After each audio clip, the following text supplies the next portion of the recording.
Shalom everyone, and thank you for joining me again in the study of Parashat Chukat. In this parsha, we are going to try to discuss the impact, the influence of Miriam's death. Miriam, who her siblings are one of the most famous figures in the Bible, Moshe and Aharon, Moses and Aaron, lost their sister. How does it affect them? Was that the beginning of a generational transformation? So let's delve into the psukim. The Torah states, "Vayavo bnei Yisrael kol ha'eda midbar tzin b'chodesh harishon." So the entire Jewish people came to this desert, the Zin desert, on the first month, which means Nisan. Vayeshev ha'am beKadesh, and the Jewish people, the nation of Israel, settled in Kadesh. Vatamot sham Miriam, vatikaver sham, and Miriam died at that place, and she was buried there. In a way, when we look at this verse, it seems to be a little odd, because it is so dry and factual. The Jewish people get to a place, they settle there, Miriam died, and she is buried. And that's it. And Rashi says, Kol ha'eda, eda shlema, שכבר מתו מתי מדבר, ואלו פרשו לחיים. So Rashi says, and he calls our attention to the pasuk, to the verse that we read before, ויבואו בני ישראל כל העדה, the entirety, everyone in that congregation, all the Jewish people. It's come to teach us what, says Rashi? עדה שלמה, everyone. No one is dead anymore, which means the entire generation of the people who experienced Exodus and were 20 years old and more, older than 20 years old, they already died because of the sin of the spies that we read about them 2 weeks ago. Which means now we are talking about the new generation. So the new generation still has 4 people from the past. Caleb, who was the spy that stood up against the other 10, Yehoshua, Moshe, Aharon, and Miriam. So really we have 5 people. 5 people from the previous generation.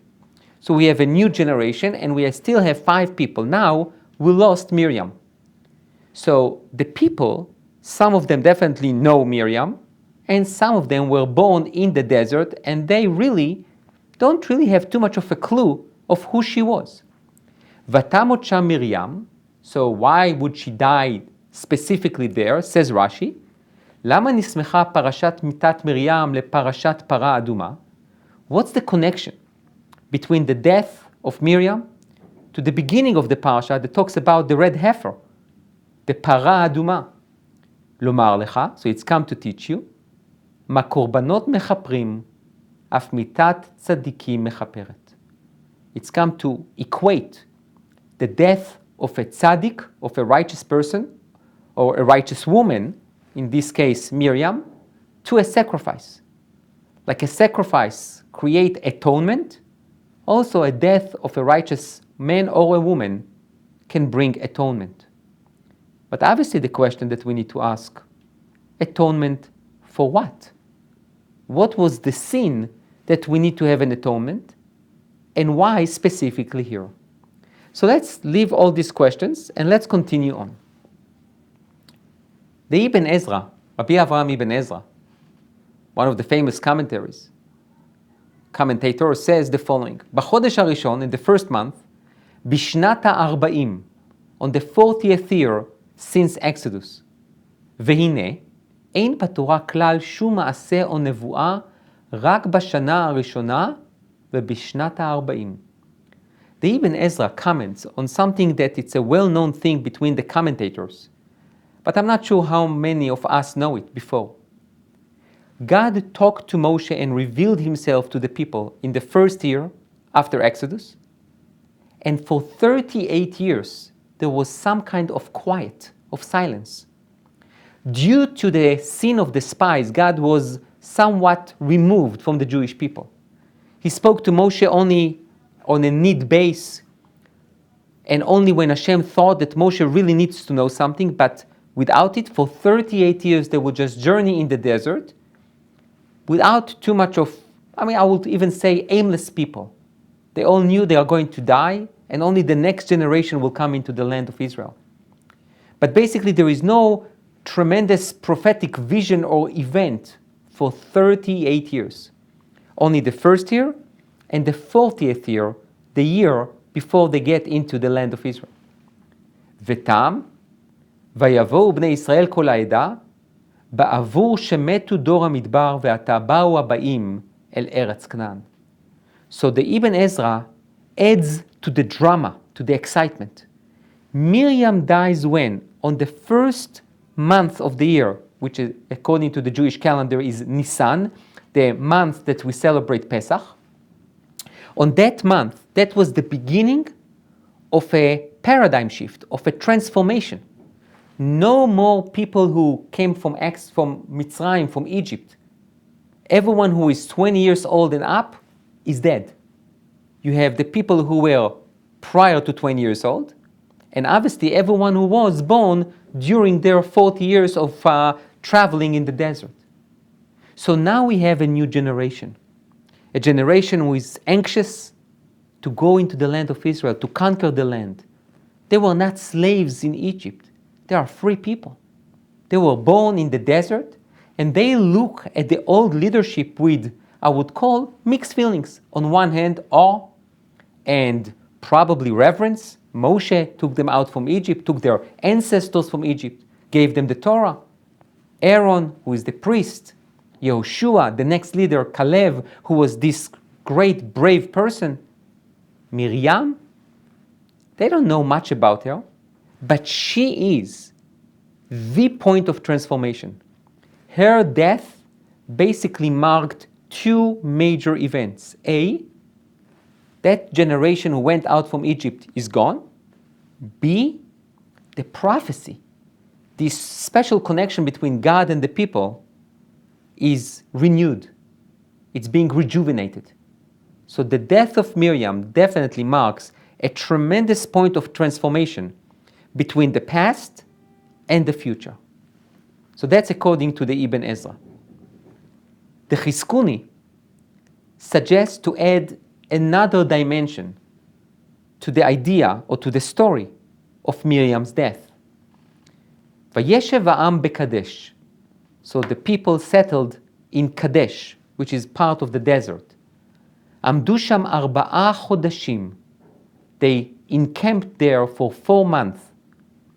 Ad chodesh Av, until the month of Av, which means Nisan, Iyar, Tammuz, and now Av.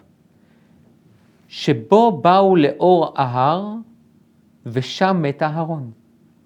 So they were waiting in Kadesh for 4 months, until they what? Until the month of Av. Then they went to the Or Ahar, which means like the top of that mountain. And who died on that top of the mountain? Sham met Aharon. And Aaron died there. ואין זה קדש שנאמר עליו ותשבו בקדש ימים רבים. שהרי אותו קדש אל פערנו ונקרא קדש ברנע. וממנו נשתלחו המרגלים, וקדש זה שנאמר וישב העם בקדש, ובמדבר צין בגבול ארם. So the Chizkuni, basically, you know what, maybe I'll take a step back, I'll digress for a second. The names of the places that are mentioned in Sefer Bamidbar in the book of Numbers, sometimes you can have the same name, but it's a different place. For example, says Chizkuni, the place Kadesh. There are 2 cities by the name of Kadesh. One was El Pa'aran. That was the place where the Meraglim, the spies, were sent out in order to scatter the land of Israel. So that's one Kadesh. This Kadesh in our verse is a totally different Kadesh.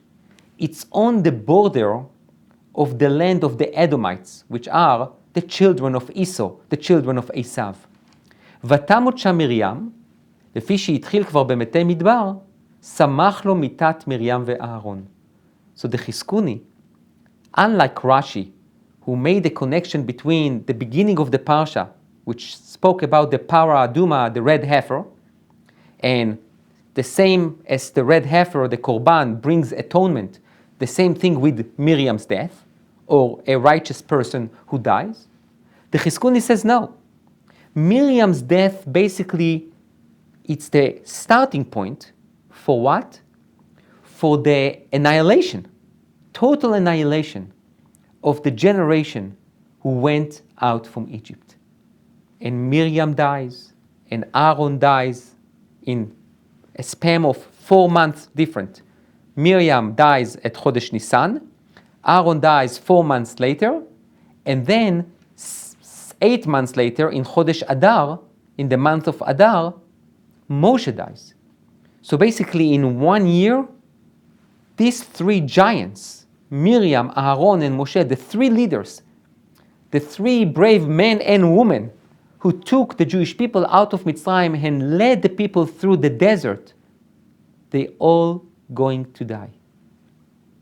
So why is it that Miriam's death is mentioned in our parashah? Because she is one of the last ones from that generation who left Mitzrayim, who left Egypt, and now she will not be able to enter the land of Israel. Rabbi Yitzchak Dona Barbanel, from the 15th century in Spain, he says the following: ואין ספק, I have no doubt, שהיה כל זה אחרי שמתו כל אנשי המדבר, ונשארו בניהם העתידים להיכנס לארץ, וישב שם בקדש, ותמות שם מרים ותיקבר שם. Says the Abarbanel, I have no doubt in my mind that Miriam died after the entire generation who came out from Egypt died. So she is the last one, or one of the last ones. ואין קדש זה קדש ברנע ששלחו משם המרגלים, ונאמר עליו, ותשבו בקדש ימים רבים כימים אשר ישבתם, והוא היה במדבר פערן, וכמו שחשב רבי אברהם מבן עזרא. He says again, the Abarbanel is also interested to know what city are we talking about. He said, we are not talking about the same city that the Meraglim, the spies, were sent to scatter the land of Israel. But rather, it's in the desert, it's on the border of the land of the Edomites.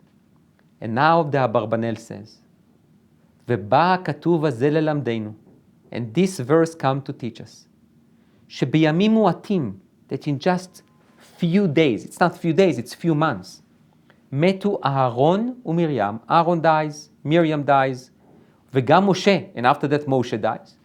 וכמו שאמר הנביא, and like the prophet says, ואחיד שלושת הרועים בירח אחד, that I will basically kill, or the 3 shepherds, Miriam, Aaron and Moshe, will die in 1 year. וגם להודיע, שבקדש ברנע הייתה תלונה וגזירת מיתה לדור המרגלים שלא יבואו אל הארץ, וכן בקדש הזה שהיה במדבר צין הייתה גם כן גזירה אחרת ותלונת מיתה שלא ייכנסו לארץ, משה ואהרון, כאילו תמיד בקדש ברנע קצף הקדוש ברוך הוא בעמו ובחסידיו. This is a very interesting point that the Abarbanel shares with us. He says, probably this Kadesh is different, but it has the same name. The word Kadesh, it's from the word Kadosh, but it also, the understanding of it or the meaning of it is not only about being holy, it's also about being separate. The Abarbanel would like to suggest that in the Kadesh where the Meraglim were sent, there was a separation between God and the people. God was upset with the Jewish people, believing the spies, and basically made a decree to annihilate an entire generation in the desert and not allowing them to go into the land of Israel. In this Kadesh, God is making some kind of a reckoning with the 3 shepherds that led the Jewish people.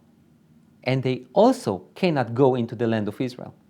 Moshe, Aharon, and Miriam.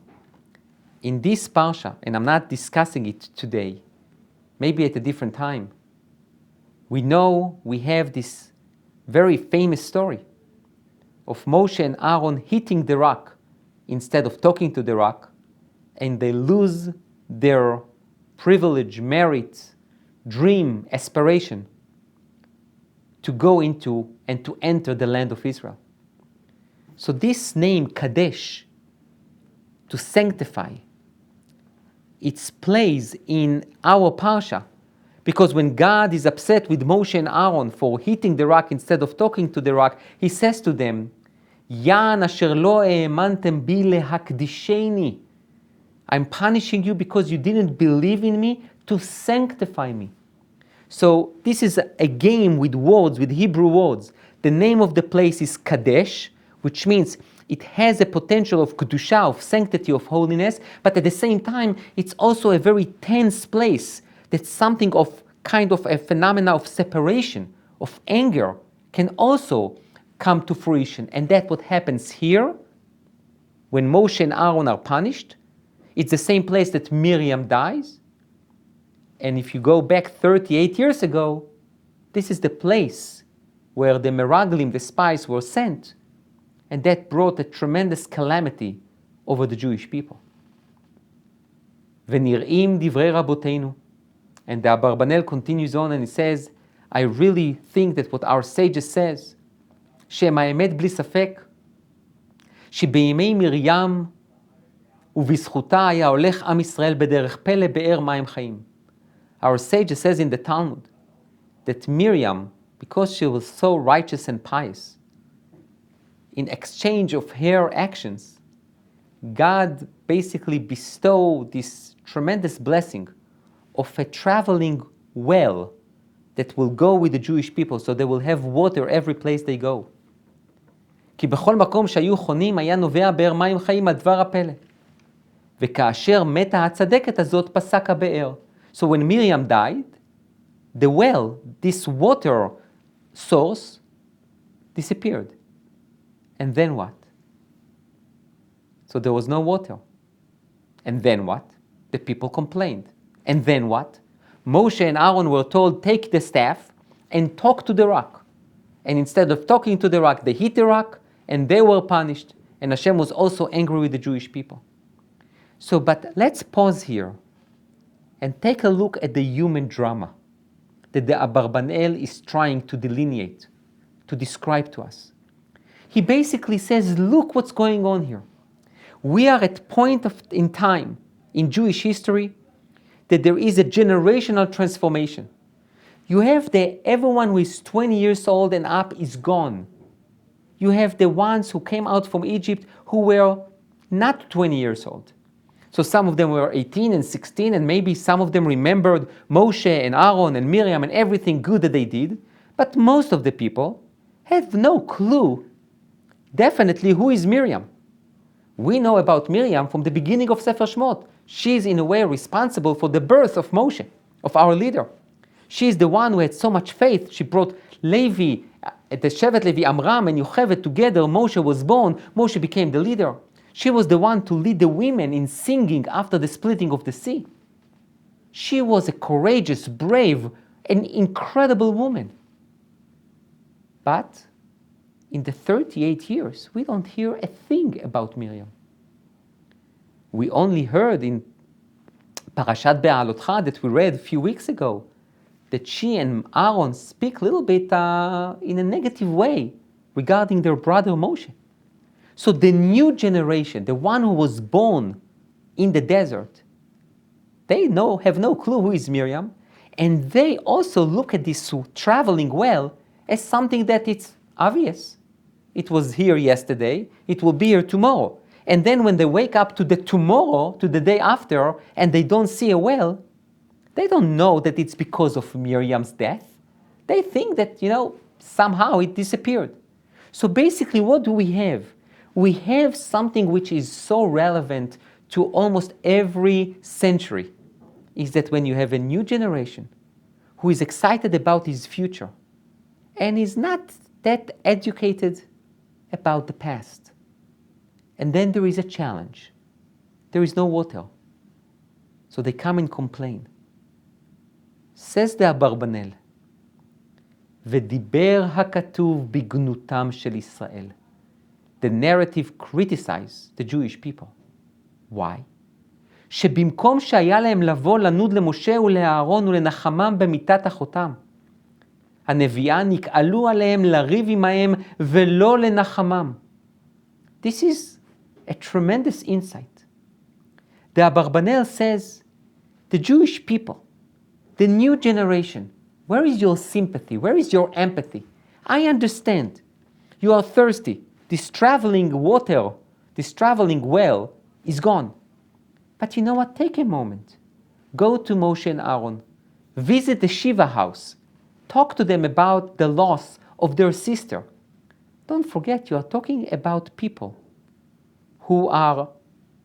Moshe is close to 120 years old. Aaron was 3 years older than him, so he's close to 123 years old. Miriam was somewhere in between. And basically, there are people who did so much for the Jewish people, they lost their sister. To be with the sister for 120 years, go, comfort them, talk to them. But instead, what do they do? וَנِקַלُوا עליהם לריב עמהם ולא לנחמם. זה שאמר הכתוב, ויקהלו על משה ועל אהרון, וירב העם ממשה. So instead of coming to comfort them, and to be with them, and to be menachem, to comfort them, and to talk to them, they fight with them. And immediately they fight with Moshe. Specifically with Moshe, because Moshe is the leader. Even though I would assume that probably Moshe felt the most pain after Miriam's death, because she was responsible for his birth. Without her going to his parents, to Amram and Yocheved, according to our sages, and convincing them to get together, Moshe was not even born. So the Abarbanel brings a tremendous insight to this human drama. You have two more people, the two last leaders from the previous generation. They lose their sister. They mourn. They sit and mourn, they are sad. They expect the new generation.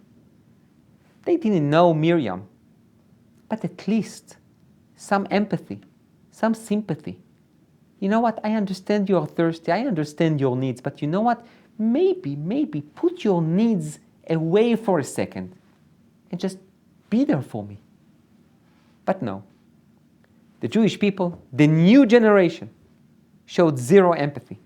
And according to the Abarbanel, we will see in a few minutes that it's not the opinion of everyone. It's not everyone's opinion. But the Abarbanel is focusing, is emphasizing on the fact that the Jewish people basically caused injustice. They were totally insensitive to Aaron's and Moshe's feelings. And it brings this so much to us. Moshe and Aaron are also people. They also feel pain. They also can feel sad. And you know what? Maybe for a day, 2, or maybe even 7 days, they need a break. They don't want to deal with your complaints. But the new generation, he really does not show too much compassion. He's not interested in who was Miriam and why do we owe her anything. We are looking ahead. We are looking into the future. And this was, according to the Abarbanel, a sin of the Jewish people. Rab Shimshon Raphael Hirsch adds yet another layer to the complexity and to the tense that we feel when we read the Pasuk. The Jewish people came to Kadesh, they settled there, Miriam died, and she was buried there, and immediately after that, the people come and gather, and they shouting, and they are screaming, and they are complaining on Moshe and Aaron, they need water. Says Rab Shimshon Raphael Hirsch, ותמות שם מרים ותיקבר שם, and Miriam died there and she was buried there. היא סיימה את שליחותה עלי אדמות. She finished, she completed her mission on earth. קברה בקדש יודיע לדור אחרון, שלא הסתלקה מן העולם עד שלא היה הדור החדש מוכן לעתיד המובטח לו. The fact that she was buried at the moment where the new generation begins his journey and the older or the previous generation is gone, basically shows the motherly nature of Miriam. She made sure that the new generation is strong enough to continue the path. Very similar, by the way, to Miriam watching over Moshe in the Teva. Moshe in the ark that was put on the Nile. She was watching him until Pharaoh's daughter picked him up. Miriam is in a way this model mother who cannot leave this earth until she knows for sure that the new generation is ready. במסע הארוך והעשיר בניסיונות קשים, Rabbi Shimshon Raphael here says, if you look at the journey in the desert that was filled with challenges and tribulations, לא היו הנשים שותפות למעשי הבגידה בהשם שבאו מתוך ייאוש. The women were never involved in treason against Moshe, or God forbid, against God himself. בשמחת לבב הם בטחו בהשם ויכלו לו בהתמסרות, ולפיכך גזירת המיתה במדבר לא נגזרה על הנשים. The women were not involved with the chet, with the sin of the golden calf. That's according to the narrative itself. The women were not involved with the spies. They didn't believe in them. They didn't believe in their report, and they went into the land of Israel. That's according to our sages. The women always found the place and the time for optimism. By the way, even if you go to Egypt, the women were the ones who basically injected a spirit of optimism with their husbands, with their children. The Midrash says something incredible. בזכות נשים צדקניות נגאלו ישראל ממצרים. It's because of those women, these righteous women, who are able to see the future and the hope, even in the most dark times. So Rabbi Shimshon Raphael Hirsch continues, and he says, ועתה אמהות וסבתות עמדו לעלות עם הדור החדש אל הארץ המובטחת. So Rabbi Shimshon Raphael Hirsch, as I said before, creates a different layer, a different point in what's going on in this generational transformation. It's not that the entire generation of Egypt is gone. The men are gone, not the women. So you have grandmothers, great-grandmothers, mothers from the previous generation, and they escort the new generation into the promised land. והם שמרו בליבם את הזיכרון החי של העבר במצרים ושל המסע במדבר על פי השם. והם יכלו לרוות את נפש הנכדים והנינים מן המעיין הרוחני של חוויותיהן עם השם. This is beautiful. This tradition of stories that came from Egypt didn't go through the men. It went through the women. The grandmothers, they will sit with their grandchildren and they will tell them stories about Moshe and about Aaron and about being enslaved in Egypt. They will be the one that will create what we call Torat Imecha, the Torah that comes from the mother. Those exciting stories, these experiences that you cannot just read in a book. You need to see facial expressions, body expressions. The way they will tell the story will impact, will shape, will form the future of the new generation. אכן נשי ישראל הקדימו להצטייד ברוח ישראל, והיו חדורות בה עד לעומק נפשן. It's the women that this spirit of hope and optimism was imbued in the depth of their neshama, in the depth of their soul. ועובדה זו ראויה להיות נזקפת לזכותה של מרים, שהאירה לפניהם כנביאה. And their leader, the women's leader, was Miriam. She was filled with hope and optimism. She was filled with joy and song. She was the one to inspire all the other women to be committed and to be determined to be able to pass on those stories to the new generation. פרק זה, this chapter, says Rabbi Shimshon Raphael Hirsch, מתאר בקצרה ובלשון פשוטה את מות אהרון ומרים. וקודם לו הפרק הגדול של פרה אדומה המלמד את תורת הישארות הנפש.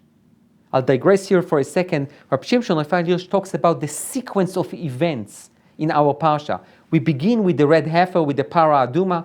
We continue with the death of Miriam, and then Aharon as a result of hitting the rock. And then we talk about what? About the complaints of the Jewish people, and then the death of Aaron, and then later on the announcements that Moshe is going to die as well. He says, what's the connection between all those events? He says, אותו פרק הוא מבוא גדול למיתת הצדיקים האלה וכך הוא מורה. מה שעשה את מרים למרים ומה שעשה את אהרון לאהרון לא מת במותם.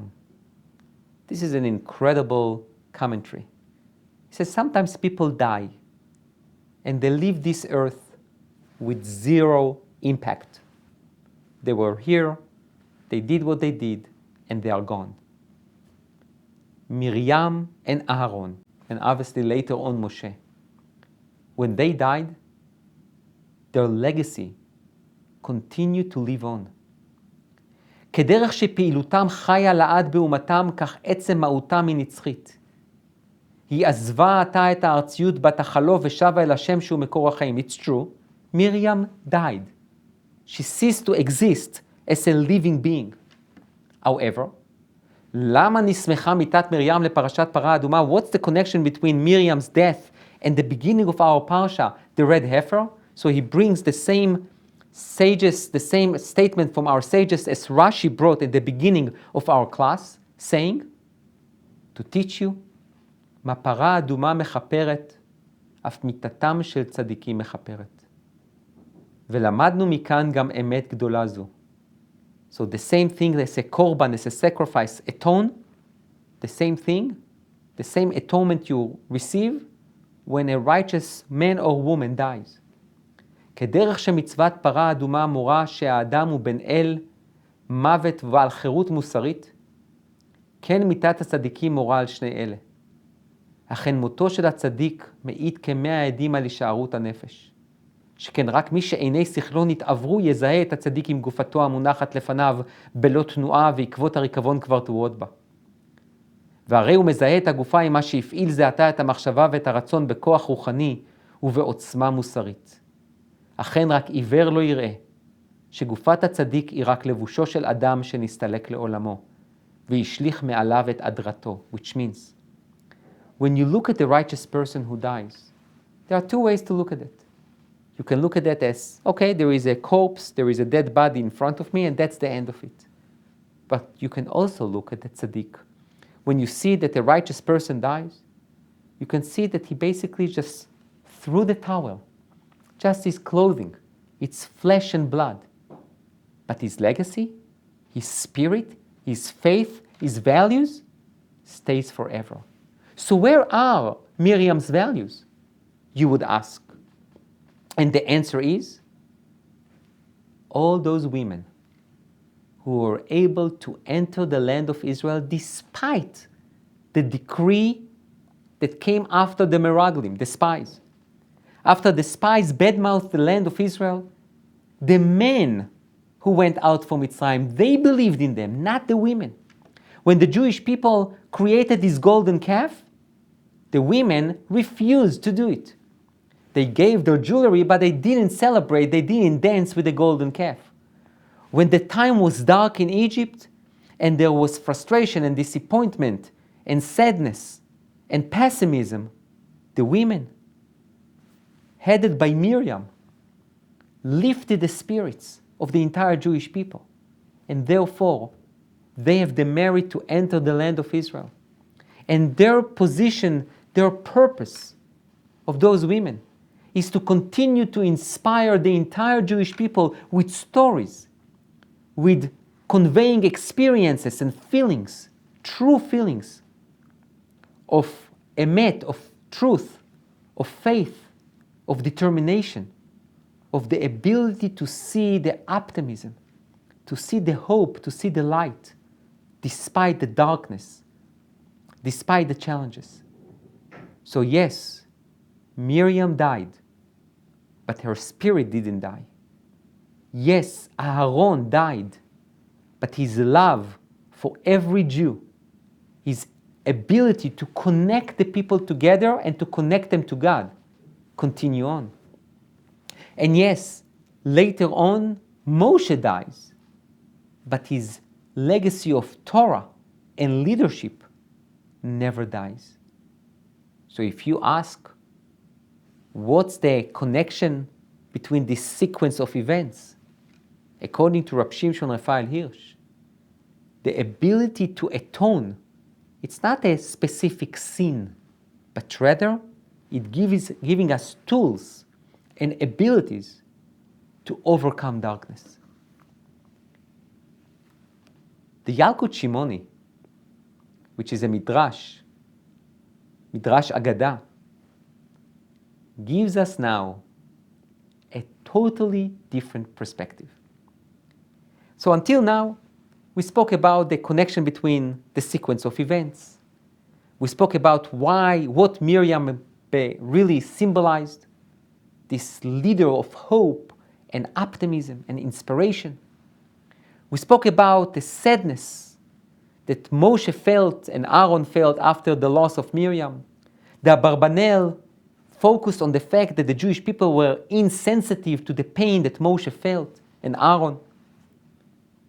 But the Yalkut, this Midrash, has a different perspective than what we said before. And he says the following: הבאר היה עולה בזכות מרים שנאמר ותמות שם מרים ומיד לא היה מים לעדה.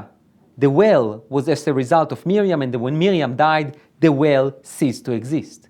וכיוון שנסתלק הבאר, התחילו מתכנסים על משה ועל אהרון, שנאמר ויקהלו על משה ועל אהרון. So, immediately there is no water, so the Jewish people are looking for water, and obviously there are no vending machines in the desert, so they have no water, there is no rain, so they come to Moshe and Aaron and says, okay, where is the water? והיו משה ואהרון יושבים ומתאבלים על מרים. And Moshe and Aaron didn't pay attention to the Jewish people. And at the time of thirst, they just were sitting there and they mourn Miriam, their sister. So you would think that who is on the right side of history? Moshe and Aaron. It's their right to mourn for their sister. And it's insensitive for the people to complain. That's what the Abarbanel says. This Yalkut Shimoni said something totally different. אמר להם הקדוש ברוך הוא בשביל שאתם אבלים ימותו בצמא, because you mourn for your sister, the Jewish people will die out of thirst? עמוד, stand up, משה. קח מתך, take your staff, והשקית את העדה ואת בעירם. You need to give them water. They need water. Stop focusing on your personal pain and grief. Do something for the people. This is an incredible requirement, demand, expectation for Moshe and Aaron. You are leaders. You can be engaged with your personal sadness and loss when the people need water. I'm expecting you to overcome your personal pain and do something for the people. This Midrash does not see anything wrong with the people coming to complain. Maybe it was not nice to complain. Maybe they could ask it in a nicer way. But their demand is real. They are thirsty. There are people there who are going to die from thirst if you're not going to do something. Go ahead. Stand up. Stop having this self-pity and do something for the people. These are true leaders. The Midrash continues, דבר אחר, למה נסתלק הבאר במיטת מרים? Why is it that there is a connection? It's okay, because of Miriam we have a well, but when she dies, you can continue this well to travel with the Jewish people. So why is it that it stopped in the minute that Miriam died? כדי שידעו הכל כמה הייתה צדקת, והצטערו עליה הרבים, ויגמלו איתה חסד. So it's in order to show everyone how righteous she was. So everyone will pray for her and everyone will show her kindness. כך כיוון שמתה מרים ומשה ואהרון עסוקים בה וישראל מבקשים מים ואין מוצאים, מיד נתכנסו עליהם כיוון שראו אותם באים. So what's happened here? So the purpose was that the people will show some kind of sympathy and kindness to Miriam. But instead, כיוון שמתה מרים ומשה ואהרון עסוקים בה, וישראל מבקשים מים, so Moshe and Aaron are engaged with what? With the burial of Miriam, and the people are looking for water. מיד נתכנסו עליהם. So they come and they gather together and they approach Moshe and Aaron. And now take a look what this Midrash says. כיוון שראו אותם באים, אמר משה לאהרון, תאמר מהו כינוסה? So Moshe and Aaron are sitting Shiva for Miriam, and they see that the people are coming. So Moshe is asking Aaron, my brother, what do you think? What's the purpose? Why are they coming? אמר לאהרון, לו בני אברהם, יצחק ויעקב, הם גומלי חסדים, בני גומלי חסדים. So Aaron, in a very natural way, and this is Aaron that we all love and know, Aaron says to Moshe, my brother, my little brother, my younger brother, obviously they come to comfort us. They are probably going to sit with us, they're going to hear stories about Miriam. They're probably going to bring us dinner. They're going to make sure that we have a minyan, right? Everything. אמר למשה, אתה יודע להפריש בין כינוס לכינוס. My brother, you are so naive. You don't know to distinguish between one gathering and another. אין זה כינוס של תקנה אלא של כלכלה.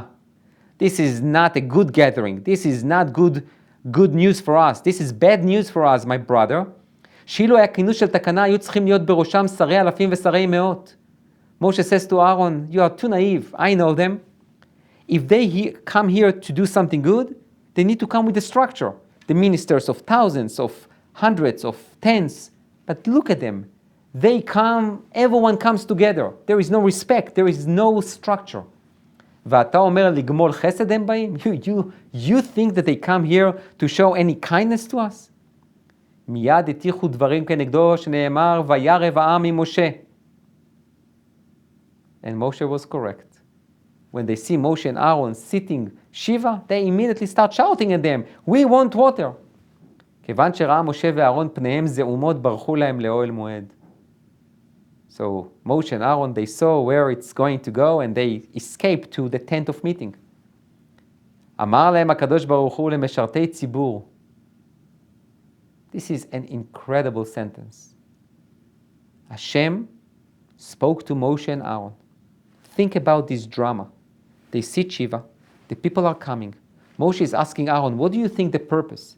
Aaron says, obviously they come to show sympathy and love and kindness to us. Moshe says to Aaron, you are too naive. They're going to attack us. And Moshe is correct. And the two leaders, they need to escape. They need to flee. They go into the tent of meeting to ask for protection from God. And you would think that God would say what? He will bring the cloud and he's going to stop the Jewish people and tell them, what you do is terrible and leave Moshe and Aaron. No. אמר להם הקדוש ברוך הוא, למשרתי ציבור. You serve the public. You are public servants. You are not your personal people. You are not individuals. You are public servants. צאו מכאן במהרה. Get out of here quickly. בניי מתים בצמא. My children are dying from thirst. ואתם יושבים ומתאבלים על הזקנה, and you sit and mourn for Miriam? What's the idea here? Don't get it wrong. It's not that you shouldn't mourn for Miriam. This is not the criticism that they receive. They receive a criticism, in my opinion, like very similar to what Rabbi Shimshon Raphael here says to them. You misunderstand, or you misunderstood what is Miriam. Miriam is not only your sister. Miriam is this icon of hope and future and light and life. You sit here while my children, the new generation, is dying out of thirst. Do you think that's what Miriam would want? Miriam is the symbol of life. Miriam is the symbol of compassion. Miriam is the symbol of a mother who makes sure that her next generation is alive. Stop mourn for her and be oblivious to the pain of my children. That's the criticism that Moshe and Aaron receives from God himself. The children of Israel are correct. They are thirsty. They are looking for Miriam. Not a dead Miriam, the one that you mourn, but for the living Miriam, for her dream, for her aspirations, for what she stood for. And you sit here and mourn? Shame on you, Moshe and Aaron. Get out quickly from the tent of meeting. Don't think about yourself. Think about Miriam. Celebrate her life. Perpetuate her legacy. And then the Torah says, Vaydaber ha'am, this is another event in our parashah, that the nation of Israel start talking, bad-mouthing God and Moshe because there was no bread, there was no food, there is no water, and they had enough from the manna. I'm skipping a bit, and I'm going to Rabbi Shimshon Raphael Hirsch, I'm sorry. Basically, he says that the new generation are asking for bread and for food. But Rabbi Shimshon Raphael Hirsch asks, just 1 second, They have the manna, and the manna is great. What's wrong with the manna? Every day you pick up the food. According to our sages, you can taste whatever you want. So you want steak, you get the taste of steak. If you want ice cream, you get ice cream. What's wrong with it? Says Rab Shimshon Raphael, the new generation, they want real food. They don't want miracles. They want to work for their food, and they want to eat what they labored. They want to be involved. They want to be engaged. The new generation is different than the previous generation. And Moshe and Aaron, they just don't get it. Rabbeinu Bechayei ends up with the following. He says, I'm skipping a bit, and he says, כי למעלת דור המדבר שהיו כמלאכי השרת היה המן בא להם דבר יום ביומו, כדי שיהיה עיניהם תלויות תמיד אל השם. והעניין היה להרגיל נפשם במידת הביטחון והאמונה בשם יתברך. Rabbeinu Bechayei makes a major distinction between the previous generation and the new generation. The previous generation, they lived by miracles. Traveling through the desert for 40 years, they have a well, they have manna, they have food that comes from heaven. And it was in order to teach them faith in God.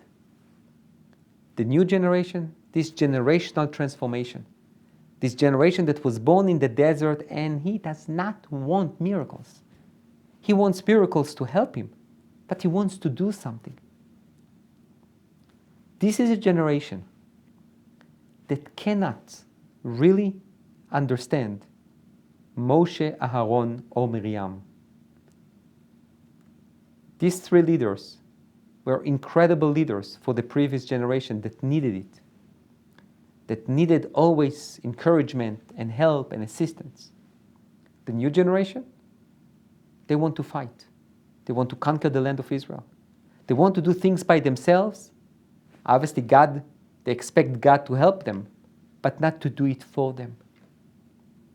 This parashah, Parashat Chukat, it's a moment in history of the Jewish people that this transformation between the generation who went out from Egypt, who is gone, and the generation who is about to enter the land of Israel begins his journey. Like any other transformation, like any other change, it involved with pain, with failures, with successes. But this new generation deserve a new leader, Yehoshua, Kalev, Pinchas, Elazar, other leaders who understand this integration between living in nature and integrating miracles in it. This is the generation that is about to enter the land of Israel. This is the generation that in a way ended this period of time of Aaron, Moshe, and Miriam. But we should never lose sight, even if our faces are to the future, that we are part of the past. The stories of Miriam, the stories of optimism and hope in the most darkest times, the love that Aaron had for every Jew, and the fact that Moshe gave us the Torah, this moral compass, God's will to us, it's something that escorts us when we enter the land of Israel and dwell there. Thank you.